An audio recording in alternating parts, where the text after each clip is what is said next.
ফেব্রুয়ারি মাসের অনেক ডে চলছে, তবে আজকে আমাদের ছিল চেস্ট ডে। সকালে ঘুম থেকে উঠে আমরা খেয়ে নিলাম জল।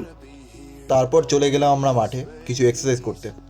ওয়ার্ম আপ করার পর পুল আপ করতে গিয়ে হাত ফসকে প্রথম চেষ্টা ব্যর্থ হলো, তবে দ্বিতীয়বারে সেটি সফলভাবে হয়ে গেল।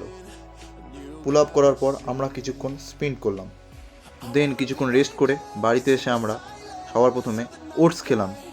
তো খাওয়া দাওয়ার পর 2 ঘন্টার জন্য আমরা পড়তে বসে যাই, কারণ সামনে পরীক্ষা আছে। তো পড়া শেষ হলে আমরা সেকেন্ড মিল নিই। তারপর সন্ধ্যায় আমরা জিমে যাওয়ার জন্য বেরিয়ে পড়লাম। জিমে পৌঁছে সবার আগে আমরা ওয়ার্ম আপ করে নিলাম। প্রথমে আমরা শুরু করলাম ইনক্লাইন চেস্ট প্রেস দিয়ে। তবে চেস্টের ওয়ার্কআউটে আমরা 3টে প্রেস এবং 2টো ফ্লাই মুভমেন্ট করেছি। তবে যা যা করলাম আজ সব কিছু একটা শর্ট ভিডিওতে দেখানো সম্ভব না, তাই তোমরা যদি চাও এরপরে লং ভিডিও আসবে। তবে এই ভিডিও তোমাদের যদি ভালো লেগে থাকে অবশ্যই লাইক করবা, কমেন্ট করে জানাবা যে ভিডিওটা কেমন হয়েছে। আর হ্যাঁ, সাবস্ক্রাইব করতে ভুলো না কিন্তু। তবে দেখা হচ্ছে তোমাদের সাথে নেক্সট ব্লগে। Thank you.